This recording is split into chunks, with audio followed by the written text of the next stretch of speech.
voudrais faire, c'est vous expliquer comment, à la faveur de la Renaissance et de la découverte de l'Amérique, notre conception du monde, notre représentation du monde s'est transformée. Et plus précisément, comment s'est-elle transformée? Elle s'est transformée en passant d'une représentation, on pourrait dire, terrestre et solide du monde, à une représentation fluide et réticulaire, c'est-à-dire en réseau du monde. La Renaissance a été ce moment où on a arrêté de se représenter la planète comme une terre et plutôt comme une mer à traverser et à réticuler, comme on pourrait dire, c'est-à-dire à mettre en réseau. Alors, on pourrait commencer par littéralement le commencement, à savoir l'Iliade et l'Odyssée. Que nous raconte l'Iliade et que nous raconte l'Odyssée?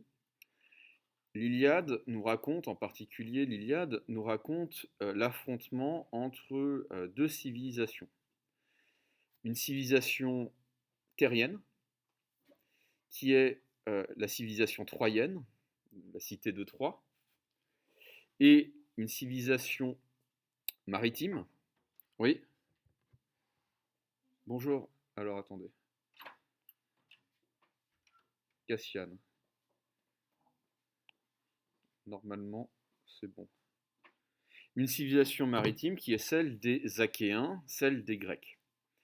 Et au fond, cette différence, cette opposition, même cet antagonisme dans ces représentations du monde, elle s'exprime par la guerre, elle s'exprime aussi par différentes manières d'habiter la terre, puisque les Grecs sont des pillards, ils viennent pour piller des terres asiatiques, les terres sur la côte turque, alors que les Troyens, eux, qui proviennent d'une civilisation plus ancienne, la civilisation troyenne est agricole.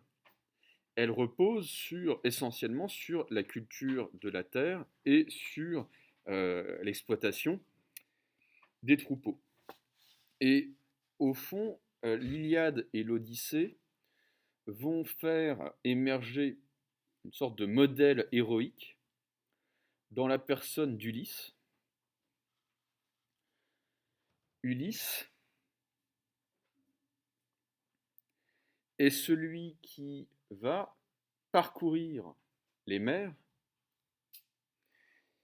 et qui va devoir euh, faire preuve de ruse en permanence pour déjouer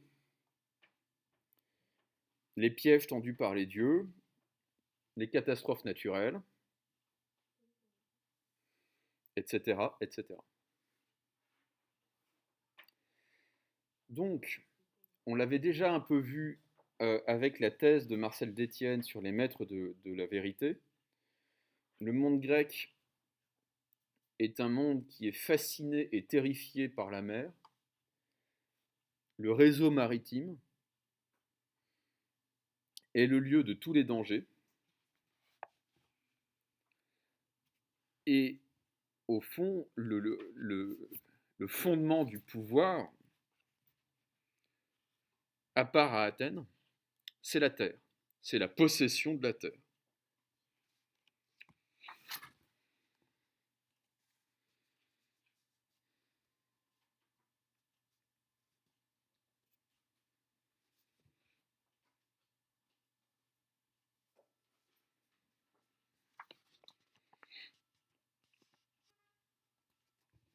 Donc la caractéristique principale du réseau, du monde comme réseau, c'est le danger.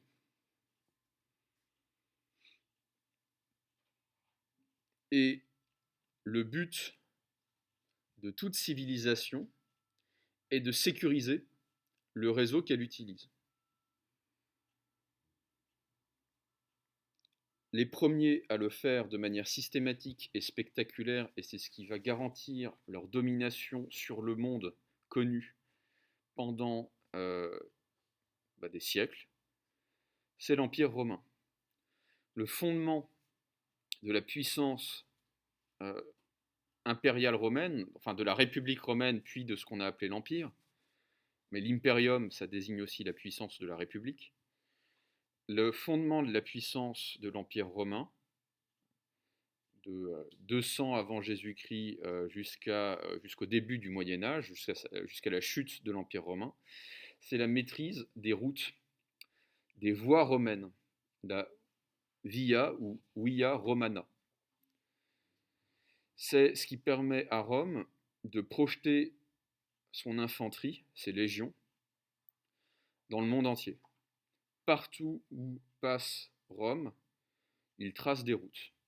Et il y en a encore qui sont utilisées aujourd'hui en Italie. Et il me semble qu'il en existe encore qui sont toujours en état en Tunisie et en Algérie. Enfin, plus d'ailleurs en Tunisie qu'en Algérie, parce que finalement, les Romains se sont peu attardés en Algérie.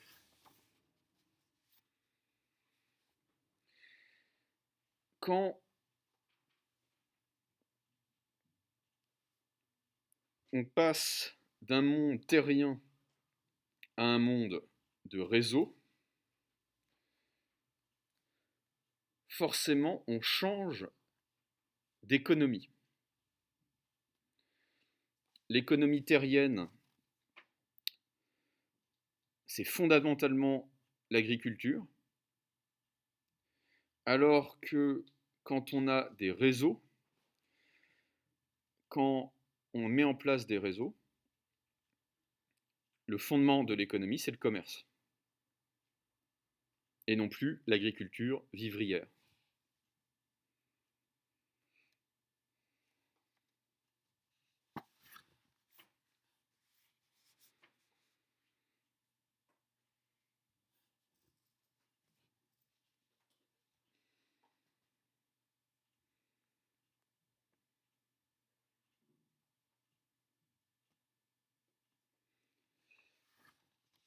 Alors,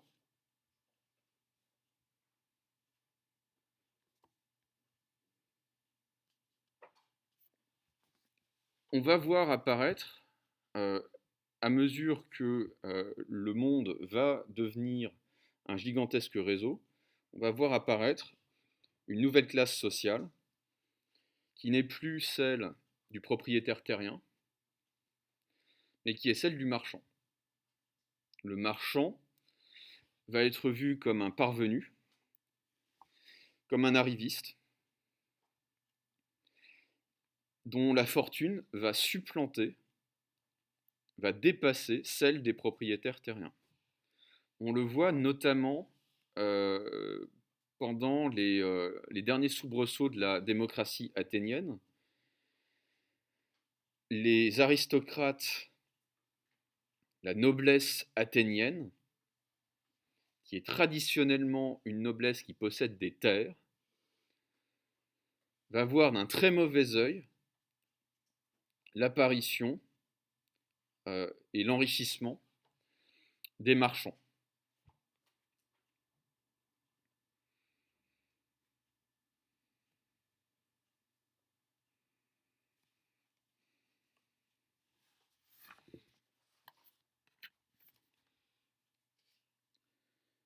Et force est de constater que c'est l'économie marchande qui a supplanté par la suite l'économie terrestre.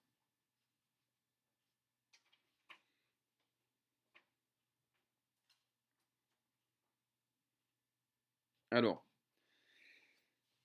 ce changement dans l'économie va produire des effets dans la représentation du monde.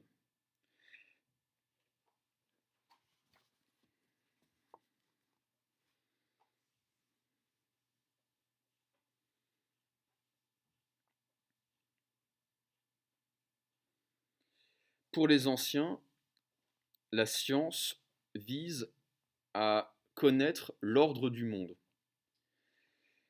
Et cet ordre, il est clairement hiérarchisé, stable et défini.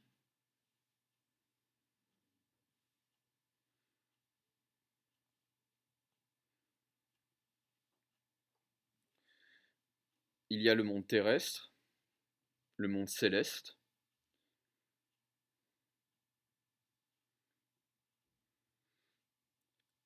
Chaque espèce vivante est à sa place, de manière immuable.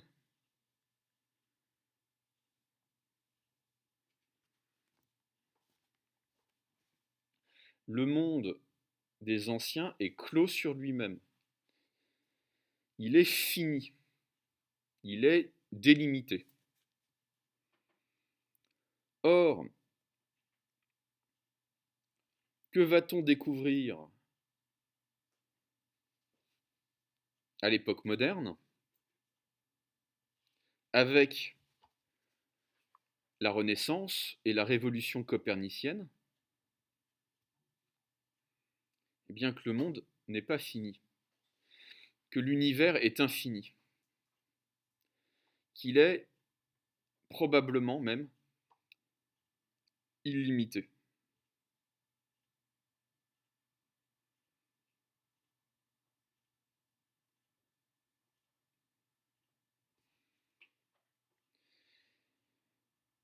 Ce que va découvrir Copernic, c'est que non seulement le Soleil est au centre du système, de notre système, mais surtout que les relations entre les planètes, les rapports de distance et de vitesse entre les planètes sont parfaitement réglés, mesurables, calculables.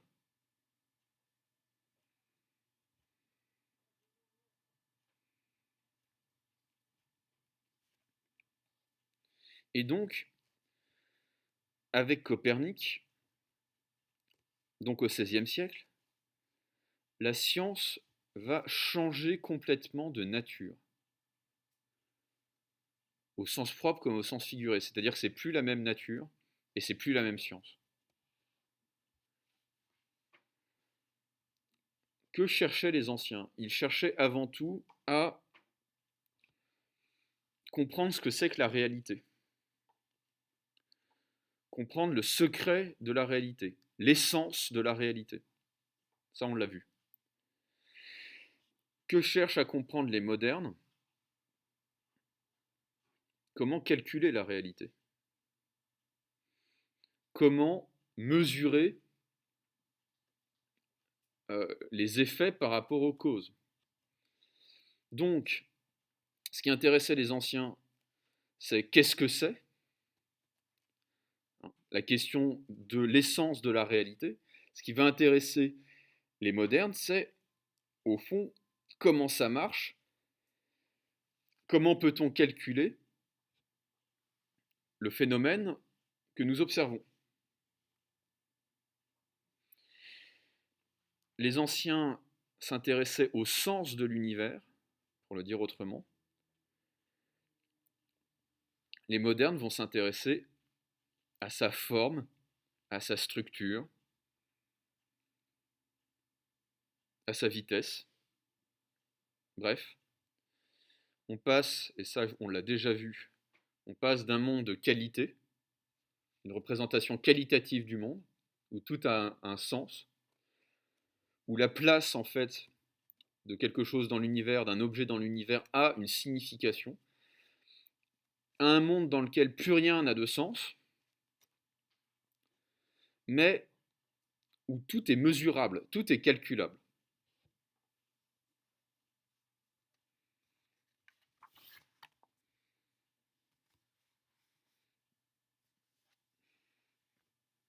Et donc, on va passer au XVIIe siècle à une quantification du monde. Il s'agit de calculer le monde plutôt que d'en connaître le sens.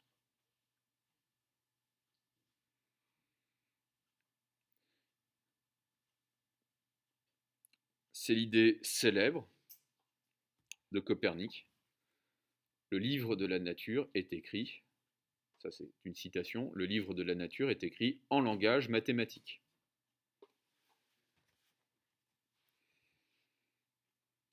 C'est très important parce que les anciens aussi pensaient que la nature était un livre, mais c'était un livre qu'on lisait comme une épopée, qu'on lisait comme un récit. Alors que les modernes vont penser également que la nature est un livre, mais c'est un livre de maths. Ce n'est plus un récit, ce n'est plus une épopée.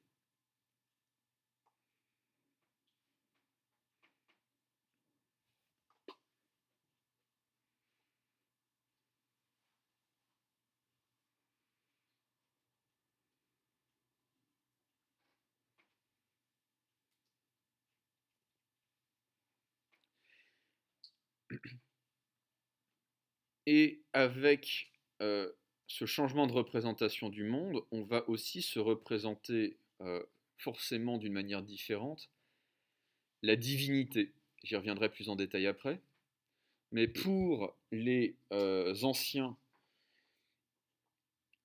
les dieux habitent le monde, font partie du monde.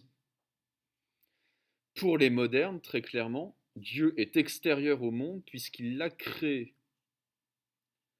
Et en ce sens, Dieu va être pensé par les théologiens, par les philosophes de la modernité, comme un ingénieur, comme quelqu'un qui a fabriqué le monde selon des lois qui sont celles de la mécanique, qui sont celles des mathématiques, qui sont celles en particulier de l'arithmétique et de la géométrie.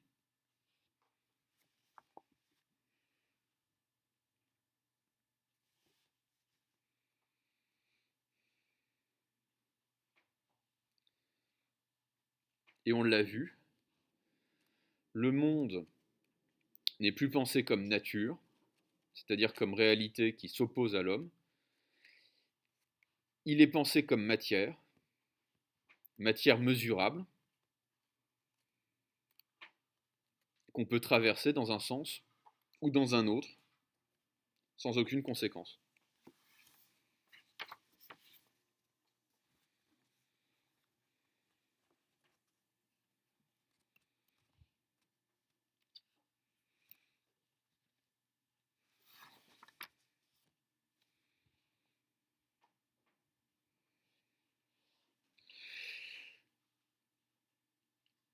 L'activité scientifique va également changer de nature. Avant, l'idéal du savant, c'était la contemplation. Le véritable savant, on le voit notamment chez Platon, le véritable savant, c'est celui qui est fondamentalement et foncièrement passif. Il est dans une contemplation de l'univers et c'est simplement l'observation passive qui tient lieu d'expérimentation. Cela change avec la modernité. L'expérimentation est active.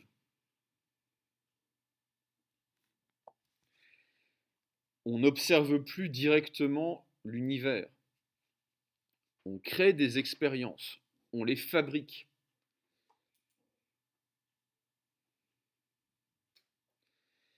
Et l'expérience crée un monde artificiel pour percer les secrets de la nature. C'est par le biais de l'artifice qu'on cherche à créer les conditions d'observation de la nature. Je vais vous donner un exemple qui est parlant. L'invention du télescope. On pourrait penser que le télescope, c'est simplement quelque chose qui permet d'améliorer la vue. Mais en réalité, pour construire un télescope, qui porte des lunettes ici? Bah oui, vous. Pour construire n'importe quel type de lentille, en fait, il y a énormément de boulot, de calcul, de raffinement qui va dans la courbure du verre. C'est la courbure du verre qui rend possible l'agrandissement, et un agrandissement qui soit fidèle, c'est-à-dire qui ne modifie pas les proportions de ce qui est observé. Donc en fait, pour construire une lunette d'observation, un télescope, comme pour construire les premières lunettes, Alors les premières lunettes, c'est très grossier, hein, ça arrive, je crois, à la fin de l'Antiquité ou au début du Moyen Âge. Faut avoir du bol, quoi. C'est comme voir le monde à travers une loupe. C'est très approximatif. À partir du moment où on rentre dans la fabrication des télescopes, c'est de plus en plus précis. Et il faut avoir une connaissance très précise des lois de l'optique pour que l'observation au télescope puisse nous faire accéder fidèlement à une image correcte du ciel.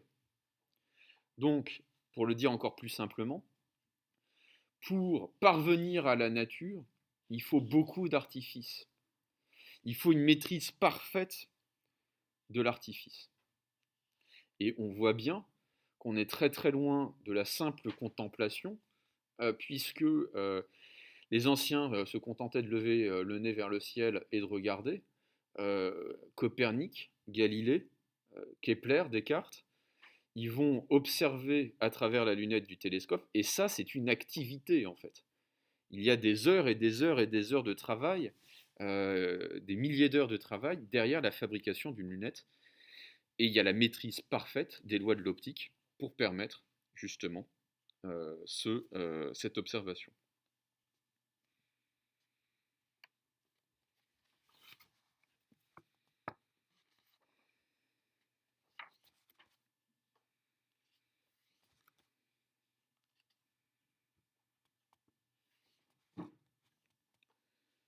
Alors,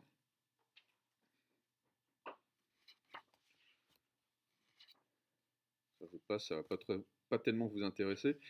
Voilà, je voudrais en venir au cœur de mon propos, à savoir je ne sais pas si vous avez vu ça avec ma collègue de littérature.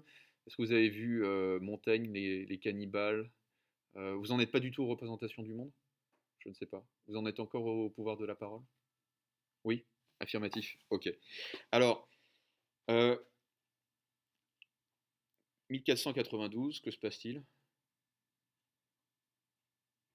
Oui? Merci, la découverte de l'Amérique. Alors, pas vraiment la découverte de l'Amérique, puisque manifestement, enfin, c'est même pas manifeste, c'est une vérité qui a clairement été établie. Les Vikings donc les Danois, ont sinon commercé, en tout cas, ils ont colonisé une infime partie de la Nouvelle-Angleterre, donc du côté de l'actuel Boston, si vous voulez.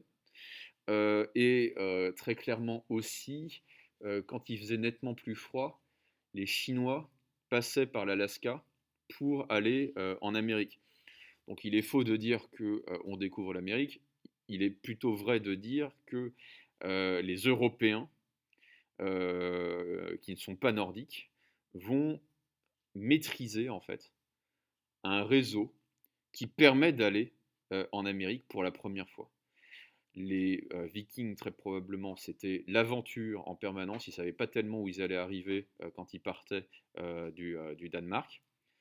Ce que va faire l'Occident au XVIe siècle, surtout d'ailleurs, fin du XVe, donc début du XVIe, c'est de mettre en place des routes qui permettent d'arriver assurément à sa destination de l'autre côté de l'océan Atlantique.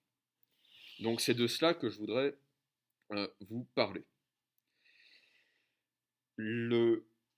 Ceux qui vont maîtriser les mers, ce ne sont pas les Français, ce sont nos ennemis héréditaires, les Anglais. Les Anglais. Au fond, c'est un auteur allemand qui s'appelle Carl Schmitt qui va le mieux en parler, dans Terre et mer. Au fond, le XVIIe siècle, c'est le moment où se scelle le sort du monde et la domination anglo-saxonne sur le monde. C'est le moment où se décide la mondialisation. Vous allez avoir d'un côté les vieilles puissances latines, la France, l'Espagne, le Portugal, qui vont rester repliés sur la terre, malgré tout. Et cette nouvelle puissance qui va émerger et qui va même complètement décoller au XVIIe siècle, l'Angleterre, qui va partir à la conquête des mers. Alors,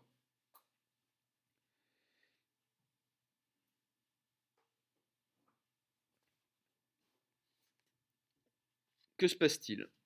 Premièrement, on est capable au XVIe siècle et au XVIIe siècle de construire des bateaux capables précisément d'entreprendre de tels voyages. Il y a une révolution technologique qui permet euh, au trafic maritime de s'éloigner des côtes pour la première fois et de traverser les mers.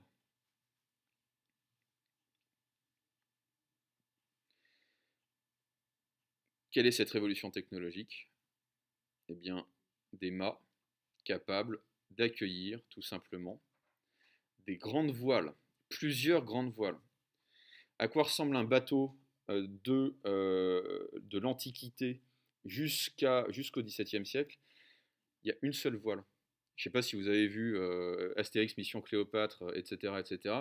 Mais en gros, il y a une voile et des rames. Bah, vous ne pouvez pas traverser les mers avec ça. Vous pouvez simplement faire ce qu'on appelle du cabotage, c'est-à-dire jamais vous éloigner tellement des côtes. C'est pour ça que les puissances maritimes sont des puissances méditerranéennes. C'est la mer entre des terres, en fait, la Méditerranée. Ça veut dire littéralement ça.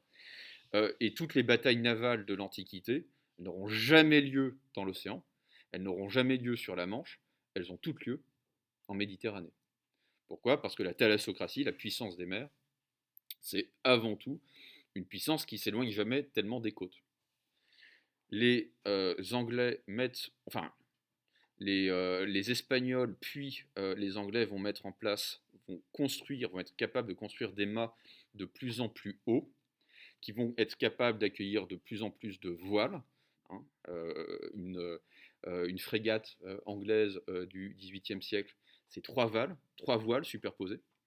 Et ça vous permet de traverser la mer. Rien d'autre en fait. Rien d'autre ne permet de traverser la mer de manière certaine. Alors, on ne peut pas comprendre la domination de l'Angleterre sur les mers si on ne comprend pas leur rapport à la terre. En France, à l'époque moderne, il y a une réforme de l'héritage qui fait que ce n'est pas seulement le fils aîné qui hérite des terres, mais les terres sont morcelées en divers membres de la famille. Et en particulier, les différents fils doivent hériter d'une partie des terres dont la propriété est détenue par le père. Que se passe-t-il en Angleterre? Eh bien, les terres sont transmises du père au fils aîné et rien d'autre. C'est-à-dire que les autres enfants, les filles en particulier, mais les frères cadets, n'héritent de rien. Donc, qu'est-ce que ça favorise le système d'hérédité britannique? Que se passe-t-il quand les terres sont transmises à un seul héritier? Ouais. Ouais, et donc? Oui, enfin, la propriété reste intacte, et donc, quand vous êtes le fils cadet, vous avez eu le malheur de ne pas naître en premier, qu'est-ce que vous allez devoir faire pour trouver des terres?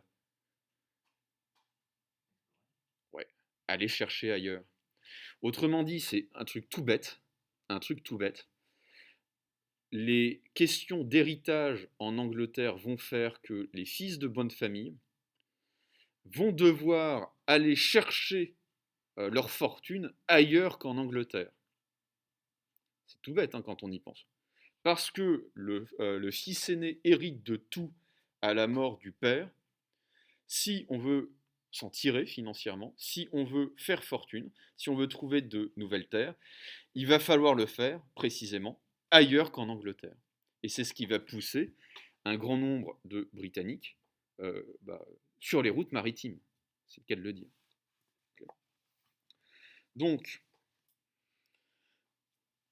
l'Angleterre commence sous le règne d'Élisabeth la première, hein, Élisabeth II, on l'a subi encore. Euh, donc, à la fin du XVIe siècle, l'Angleterre commence à s'enrichir dans le commerce vers les Amériques. C'est ce peuple qui était, dit cet auteur qui s'appelle Gilles Polycarpe, qui était un éleveur, c'était un peuple d'éleveurs de moutons, jusque-là, et ils deviennent des explorateurs, le peuple des océans. Autre facteur, évidemment, autre facteur décisif, l'Angleterre est une île. L'Angleterre est une île. Et en particulier, à partir de quand l'Angleterre est-elle vraiment une île? Question piège. Pour ceux qui ont regardé quelques films Netflix dernièrement sur notamment Un roi. Où est-ce qu'ils étaient les Anglais au Moyen-Âge? Qui a regardé Camelot ici? Le royaume du roi Arthur. Non? Ils sont où les Anglais? Est-ce qu'ils sont qu'en Angleterre? C'est ça ma question. Bah non, où est-ce qu'ils sont? Quelle partie de la France possède l'Angleterre? Alors, pas tout à fait la Bretagne, non, la Normandie. Richard Cœur de Lion est normand. Ok. C'est Guillaume le Conquérant, l'ancêtre de tout ce petit monde. Donc, c'est la dynastie des Plantagenets. Toute la Normandie est anglaise. Et quoi d'autre? L'Aquitaine. Et l'Aquitaine, c'est pas rien. C'est Bordeaux, Toulouse, le Pays Basque. C'est tout ça, l'Aquitaine. Ok. La Vendée, etc. Tout ça, c'est à l'Angleterre. Et avec la guerre de succession qui va déclencher la guerre de 100 ans, les Anglais veulent toute la France.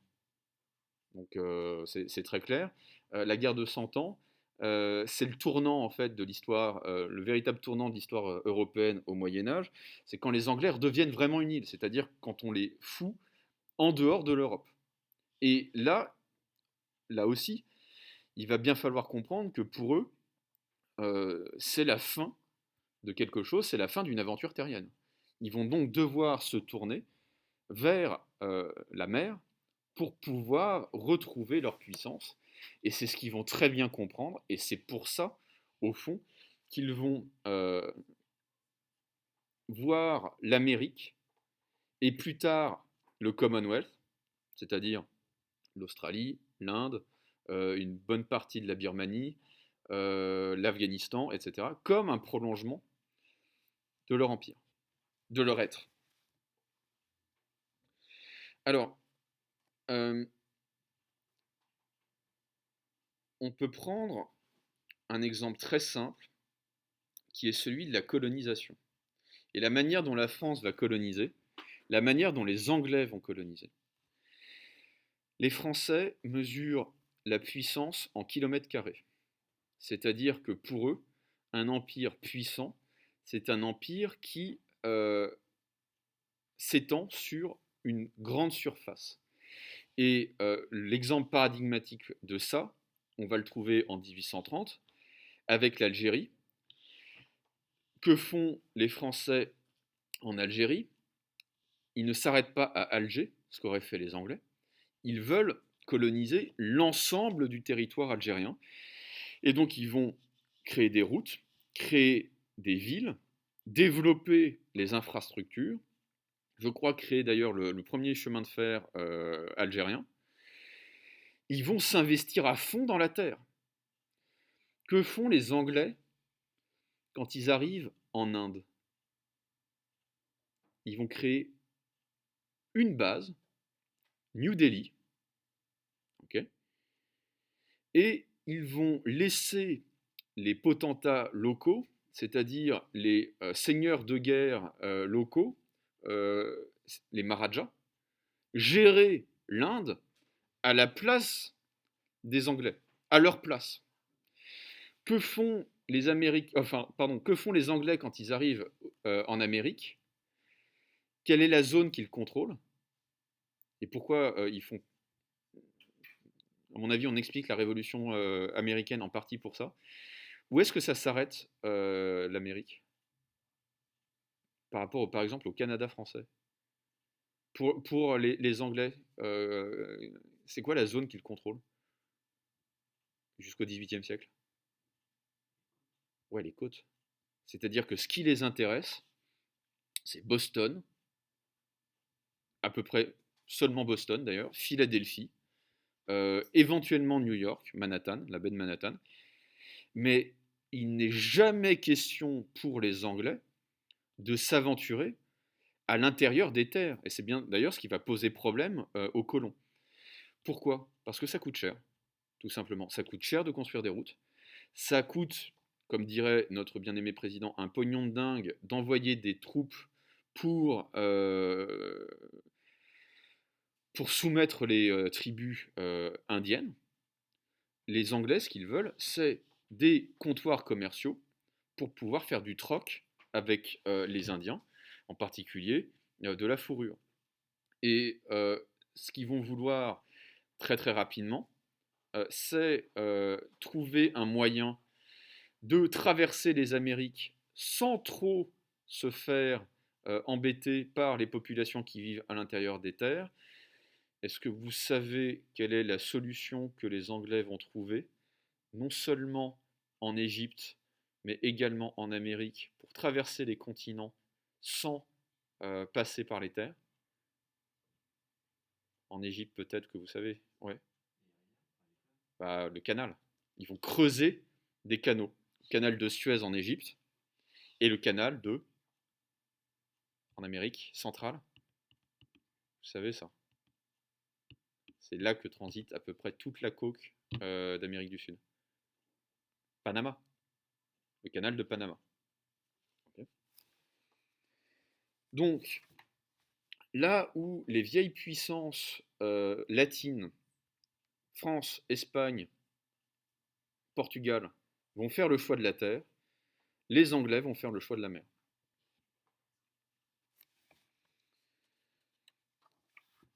Et qui va triompher entre les vieilles puissances latines et la nouvelle puissance britannique? Évidemment, ceux qui vont garder le contrôle des routes maritimes, à savoir les Anglais.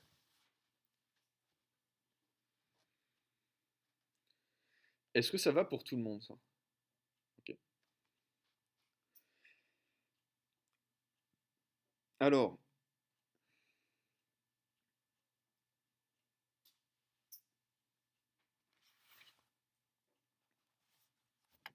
quelle heure est-il?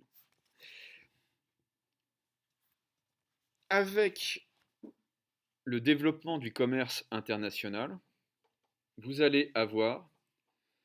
euh, ah oui, simplement sur, ce, sur cette question-là. Je vous recommande vivement de voir une série qui a été produite par la BBC avec Tom Hardy dans le rôle principal. En fait, c'est une série qui a été créée par Tom Hardy qui s'appelle Tabou. Et l'histoire fondamentale du film, c'est que le personnage qui est joué par Tom Hardy, qui s'appelle James quelque chose, James Delaney je crois, va hériter de son père l'île de Vancouver. Okay.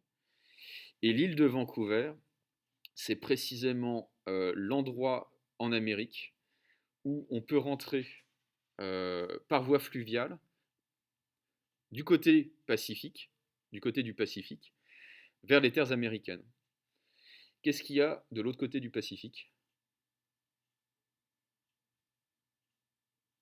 Vous avez les Amériques. Qu'est-ce qu'il y a de l'autre côté du Pacifique? Juste en face. Déjà. Le Japon, on s'en fout. Non. Non. Oui, non, non, non, non. De l'autre côté du Pacifique. Vous avez les Amériques, ok? L'Amérique du Nord. Vous avez quoi juste en face, de l'autre côté du Pacifique? Oui, la Russie, on s'en fout aussi, hein. Franchement, il n'y a rien en Russie, dans le nord de la Russie. Ça s'appelle la Sibérie, en fait. Et Vladivostok. Donc on s'en fout. Non, il y a quoi? Mais littéralement, c'est gros comme une maison, ça pèse 1,6 milliard d'habitants. La Chine. Ok. Donc, en fait, ce que raconte la série, c'est que le contrôle de Vancouver, c'est absolument fondamental. C'est absolument fondamental pour le trafic d'opium et de thé avec la Chine. Et c'est pour ça que les Anglais vont entrer en guerre avec les États-Unis en 1801 pour contrôler l'île de Vancouver. Pourquoi? Parce que qui contrôle Vancouver contrôle le commerce avec la Chine. C'est exactement la même chose. C'est exactement la même chose qu'avec Boston en 1776, si vous voulez, avec la Révolution américaine. Quand les Anglais ont perdu Boston, ils ont perdu l'Amérique. Quand les Anglais ont perdu, euh, non d'ailleurs, quand ils ont gagné Vancouver, ils vont gagner le commerce avec la Chine. Et les Américains ne vont pas développer le Pacifique avant la fin du 19e siècle. San Francisco, c'est un village. Los Angeles, c'est un village avant le début du XXe siècle. Alors, je ferme cette parenthèse géographique pour envisager les conséquences sociales de la mondialisation qui naît, qui émerge au XVIIe siècle, au XVIe et au XVIIe siècle, mais surtout au XVIIe siècle. C'est la naissance du bourgeois. Le XVIIe siècle voit apparaître un nouveau type d'homme qui est une nouvelle classe sociale qui est la bourgeoisie. Alors, de quoi le bourgeois tire-t-il sa fortune? Essentiellement du commerce. Le bourgeois, contrairement à l'aristocratie terrienne, est l'homme des réseaux. C'est celui qui maîtrise en fait le monde par sa réticularité. C'est celui qui va mettre en place des routes et c'est celui qui est chez lui dans le monde entier. C'est ça la bourgeoisie telle qu'elle émerge au XVIIe siècle. Le bourgeois, c'est l'homme des réseaux, au sens propre comme au sens figuré. Alors,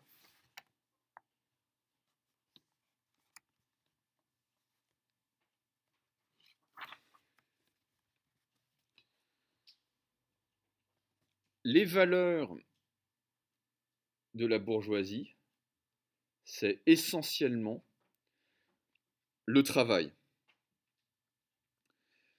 Le travail et le savoir-faire.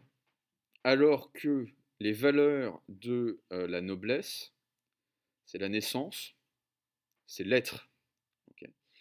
Donc, qu'est-ce qui va opposer la noblesse à la bourgeoisie? C'est que d'un côté, les nobles sont attachés à la terre et à l'être, alors que les bourgeois sont attachés au réseau et au faire. Okay, ça, vous pouvez le noter.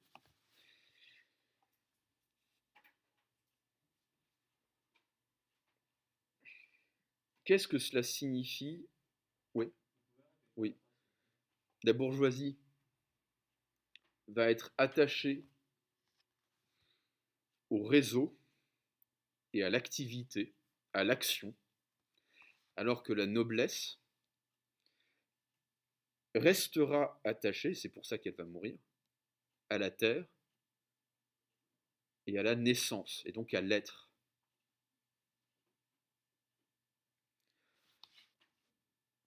Et ça a des conséquences fondamentales sur, euh, c'est la thèse de Polycarpe dans ce livre, ça a des conséquences fondamentales sur le déclin de l'Église catholique en Occident. Ou en tout cas sa transformation qui finira par conduire à sa perte. Pourquoi? Parce que au cœur du catholicisme, il y a la doctrine du péché originel.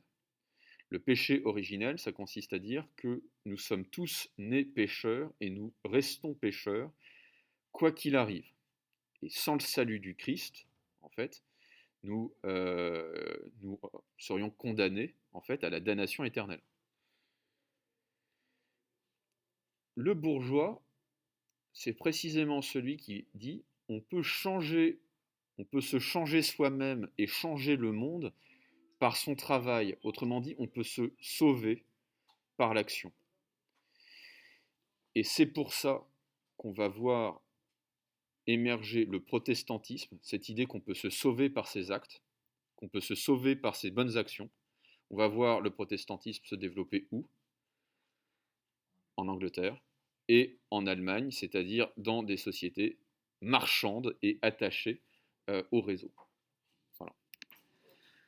J'en ai fini, mais si vous avez compris, si vous avez pigé la cohérence de ce système-là, vous avez compris beaucoup de choses sur l'histoire de la modernité.